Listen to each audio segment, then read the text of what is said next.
ఉన్న బంగారాన్ని విడిపించి ఆ రోజు ఆన్లైన్ రేటుకే మేము కొంటాం. Sharma gold company.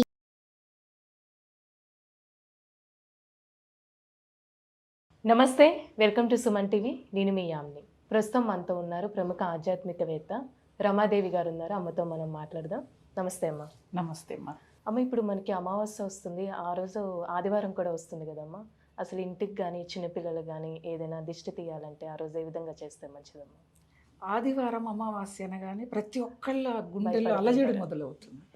భయం అంటే ఒకనొక కాలంలో ఆదివారం అమావాస్య వచ్చిందంటే క్షుద్ర పూజలు ఎక్కువగా చేశారు. చేతబడి, బాణామతి ఇలాంటివి చేసి ప్రజల్లో ఒక భయం అనేది నెలకొనింది.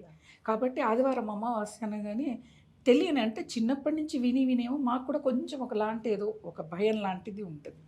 కానీ ఆదివారం అమావాస్య మనకి కావాల్సినవి చేకూర్చుకోవడం కోసం ఓ మంచి దినం కూడా అదే. ఎలా నరదృష్టి ఉన్నవాళ్ళు కానీ, చంటి బిడ్డలు ఉన్నవాళ్ళు కానీ, చంటి బిడ్డలకి బాలారిష్టాలు అనేవి వస్తాయి. అంటే ఏదో ఒక అనారోగ్యం వస్తూ ఉంటుంది సంవత్సరంలో పిల్లలకి. సంవత్సరంలోపు ఏమో 5 లోపు పిల్లల్ని మనం పరిగణలోకి తీసుకోవచ్చు. ఎప్పుడు ఏదో ఒక అనారోగ్య సమస్య వస్తుంది. అలాంటి వాళ్ళకి ఈ ఆదివారం చాలా మంచిది. ఏంటిది, ఎలా చేస్తే మంచిది అంటే, వాళ్ళకి ఆ రోజున ఉదయమా, మధ్యాహ్నమా, రాత్రి, నేను సమయం అయితే చెప్పను, వాళ్ళకి ఎప్పుడు సమయం ఉంటే అప్పుడు పాత దుస్తులు వాళ్ళకి, అంటే తీసివేసిన బట్టలు పిల్లలకి ధరింపచేసి, పిల్లల నుదుటిన కుంకుమని పెట్టి, ఒక ఇంత వెడల్పు పళ్ళెం తీసుకొని అందులో నీళ్ళని పోసి, పసుపు సున్నం కలిపితే ఎర్రగా అవుతాయి నీళ్ళు.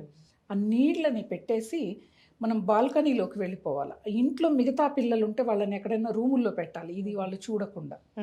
వచ్చి ఇంతపాటి సిల్వర్ గిన్నె ఏదైనా ఒక సెరవ లాంటిదైతే బాగుంటుంది, తీసుకొని ఒక పాత వస్త్రం, పాతది లేదా కొత్తదైనా తీసుకొని అందులో తెల్లని వస్త్రం వేసి, ఆ వస్త్రాన్ని మనము ముట్టించాలి, కాల్చాలి. అందులో వేసి అది వెలుగుతూ ఉన్నప్పుడు ఈ సెరవని మనం కాలకుండా పట్టుకొని ఆ పిల్లలకి దిష్టిని, అంటే దీన్ని దిగదీసి వేయటం అంటారు.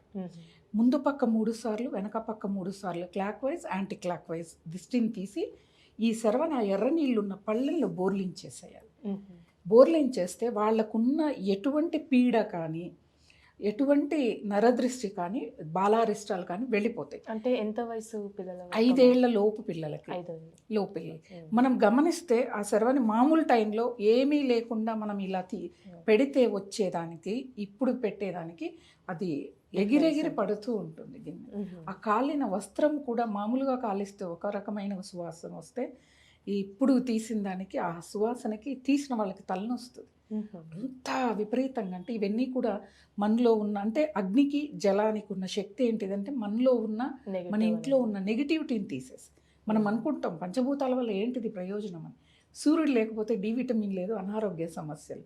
చంద్రుడు రాకపోతేనేమో, చంద్రుడి వల్ల భూమికి ఎంతో బలం, శక్తి వస్తుంది చంద్రకిరణాల వల్ల. పౌర్ణమి, నిండు పౌర్ణమి రోజున వాయువు, గాలి లేకపోతే మనం బతకలేము, దాన్నే పీల్చుకొనే బతుకుతాం. జలము, అగ్ని, ఈ రెండు అన్ని పంచభూతాల వల్ల మనకి ప్రయోజనమే. పంచభూతాలతోనే మన శరీర నిర్మాణం జరిగింది. కాబట్టి అలా తీసివేయటం. ఇంటికి అంటారా, మీ ఇంటి ముందు గుమ్మడికాయని కడతారు, ప్రతి ఒక్కళ్ళు కడతారు, బూడిద గుమ్మడికాయని. అది ఈ రోజున పాతది తీసివేసో, లేకపోతే ముందే తీసేసి ఉంటారు, కుళ్ళిపోవటం అలా జరిగితే. కానీ ఈ రోజున గుమ్మడికాయని తీసుకొచ్చి మళ్ళీ ముందు పక్క గుమ్మడికాయని కట్టడం, ఇలా చేస్తూ పోతే మంచిది. ఇంకా వేరే ఏం చెయ్యాలి అంటే, ఆదివారం అమావాస్య కదా, హనుమాన్ చాలీసా పారాయణం చేస్తే మన ఇంట్లోకి దుష్ట శక్తులు కూడా రావు. అలాగే మనకు వారాహి అమ్మవారు, వారాహి అమ్మవారి యొక్క స్తోత్రాలు చదివినా కూడా మనకి శత్రుబాధ లేకుండా పోతుంది. అంటే ఇక్కడ శత్రుబాధ లేకుండా అంటే, శత్రువు చనిపోవటము, లేకపోతే వాళ్ళు ఆర్థిక పరంగానో మానసికంగానో ఇబ్బంది పడ్డం కాదు, అవతల వాళ్ళల్లో మన మీద ఉన్న శత్రుత్వ గుణాలను తొలగించి వేస్తుంది వారాహిదేవి. హనుమాన్ చాలీసా, హనుమంతుల వారైనా అంతే. ఈ రెండు చేస్తూ తాయెత్తులు కడతారు ఆంజనేయ స్వామి గుళ్ళో. అది మనకి పిల్లలకి ఇలా ఎప్పుడు జ్వరం వస్తుంటేనో, లేకపోతే ఏడుస్తూ ఉంటారు విపరీతంగా, భయపడ్డం, నిద్రలో ఉలిక్కి పట్టడం, కిళ్ళుమని ఏడుస్తారు, నిద్రలో ఉన్నట్టుండి కారణం ఉండదు, బాగా నిద్రపోతూ ఉంటారు. మనం చూస్తుండగానే ఒక్కసారి లేచి ఏడుస్తారు ఏదో జరిగినట్లుగా. అలాంటి వాళ్ళకి ఆంజనేయ స్వామి గుళ్ళోకి వెళితే వాళ్ళు ఒక తాయెత్తు ఇస్తారు. ఈ ఆదివారం అమావాస్య రోజున ఆ తాయెత్తుని మళ్ళా చెప్తున్నా, ఆంజనేయ స్వామి గుళ్ళో తాయెత్తే, ఎక్కడ పడితే అక్కడ కాదు, నేను పేర్లు చెప్పను ఎక్కడ అనేది, కాదు అనేది చేయకూడదు. హనుమంతుల యొక్క ఆలయంలో ముందే చెప్తే వాళ్ళు సిద్ధం చేస్తారు ఏ రకమైంది. ఎందుకంటే తాయెత్తులు కొన్ని మంత్రాలు రాసి పెడతారు వాళ్ళు. ఇప్పుడు దేనికోసం కడుతున్నారో చెప్తే వాళ్ళు తయారు చేసి ఆ వెండి తాయెత్తు ఉంటుంది, దానిలో వాళ్ళు పెట్టి మనకి ఒక నల్ల దారం కట్టి ఇస్తారు. పిల్లలకి మొలక మెళ్ళో వేయటమా, లేకపోతే చేతిలో కట్టుకోవడం, పెద్దవాళ్ళకు కూడా ఇది బాగా యూజ్ అవుతుంది. కాబట్టి ఇలా ఆదివారం అమావాస్య రోజున మనం చేసుకుంటే ఎటువంటి భయమో అక్కర్లేదు. చాలామంది భయపడతారు, అసలు అమావాస్య అంటేనే భయం చాలామందిలో ఉంటుంది. ఎందుకంటే ఆ రోజు చీకటి ఉంటుంది కాబట్టి ఒక భయం అంతే. కానీ కొన్ని ప్రాంతాల్లో అమావాస్య చాలా మంచిది. తమిళనాడు వైపుకి వెళ్తే వాళ్ళు పెళ్ళిళ్ళు చేస్తారు, షాపులు ఓపెనింగ్లు చేస్తారు, ప్రయాణాలు చేస్తారు. మన వైపుకి వచ్చేవరికి కొంతమందికి బాగా ఆ రోజున ఏదో జరిగింది, ఆ భయం తరతరాలుగా మనకి అందించబడింది, అంతే, భయాన్ని అందించబడింది. కాబట్టి ఆదివారం అమావాస్యను ప్రతి ఒక్కరూ సద్వినియోగం చేసుకోవాలి. ఈ రోజున చేసిన దానం కానీ, ఈ రోజున చేసిన ధ్యానం కానీ ఎక్కువ ఫలితాలను ఇస్తుంది. ఎలా?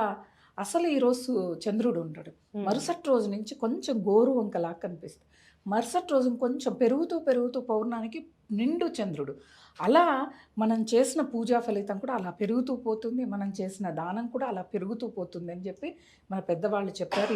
ఈసారి ఆదివారం అమావాస్య వచ్చింది, ఈరోజు పితృదేవతల పేరు మీదుగా దాన ధర్మాలు, ఒక్కళ్ళకైనా భోజనం కడుపు నిండా పెట్టించడం, లేదు ఏదైనా ఒక వస్త్ర దానం చేయటం, ఇంట్లో పని వాళ్ళు లేకపోతే వాళ్ళు కూడా చాలామంది పేదవాళ్ళు ఉంటారు, అలాంటి వాళ్ళకి ఎవరికి ఏది లేదో అది ఈ రోజున అందిస్తే అద్భుతమైన ఫలితాలు పెరుగుతూ పోతుంది. మనం చేసిన పుణ్యం కానీ, మనం చేసిన ధ్యాన ఫలితం కానీ పెరుగుతూ వెళ్తుంది. కాబట్టి అమావాస్య ఏ రోజు అమావాస్య అయినా కూడా ఈ నియమాలు పాటించవచ్చు. ఇంకా ఆదివారం అనేవరకు పిల్లలకి చెడు కానీ కీడు కానీ ఏమన్నా ఉంటే ఇలా జరుగుతుంది. పల్లెటూళ్ళల్లో మా చిన్న వయసులో అయితే పీడ తీసేస్తున్నామని వీధంతా అందరికీ డోర్లు వేసుకోమని చెప్పేవాళ్ళు. పీడ తీసేసేవాళ్ళు ఒక జాతి ఉండేది ఊళ్ళో. ఆమె వస్తూనే అందరికి చెప్పుకుంటూ వచ్చేది. ఆవిడ తీసేసేది, తీసి ఆ బట్టలు విప్పేస్తుంటారు కదా, అవి తీసుకొని వెళ్ళిపోతుంది. వెళ్ళిపోయిన తర్వాత మళ్ళా వాళ్ళ ఇంట్లో వాళ్ళు ఎవరో ఒకరు వచ్చి అందరికీ డోర్ కొట్టి అయిపోయింది తీసేసుకోండి డోరు అని చెప్పేవాళ్ళు. అంటే అంత ఆ పీడకి ఆ నరదృష్టికి అంత శక్తి ఉంటుంది ఆ రోజు తీసేయబడుతుంది. ఎప్పుడెప్పటి నుంచో ఉన్నది కూడా ఆ రోజు తీసివేయబడుతుంది. కాబట్టి ఇతరులకు హాని కలగకుండా చూడండి, ఒకప్పుడు కాలంలో 50 ఏళ్ల కిందట ఎవరికి హాని కలగకూడదని చేసేవాళ్ళు. ఇప్పుడు ఎవరికి ఎప్పుడు చేద్దామని ఆలోచిస్తూ ఉన్నాం మనం. ఒక 50 ఏళ్లలో మనకి ఎంతో తేడాలు కనిపించాయి. కాబట్టి ఆదివారం అమావాస్యని భయపడాల్సిన అవసరం లేదు, మనం వినియోగించుకునే దాంట్లోనే ఉంటుంది ఏ తిథి అయినా కానీ. ఇప్పుడు మనం గురువులు ఆశ్రమాలకు వెళ్తే వాళ్ళ తిథులు చూడరు, ఎందుకంటే వాళ్ళు అప్పటికే దైవాన్ని పట్టుకొని ఉంటారు. వాళ్ళకి ఈ రోజు ఇది, ఆ రోజు ఇది, ఈ ఘడియలు ఇవన్నీ ఏమీ ఉండవు వాళ్ళకి. ఆ స్థాయికి మనం చేరలేకపోయినా కొంతలో కొంతైనా మనం చేయవలసినవి చేసుకోవాలి. చాలా చక్కగా తెలియజేశారమ్మా, ధన్యవాదాలు. నమస్తే.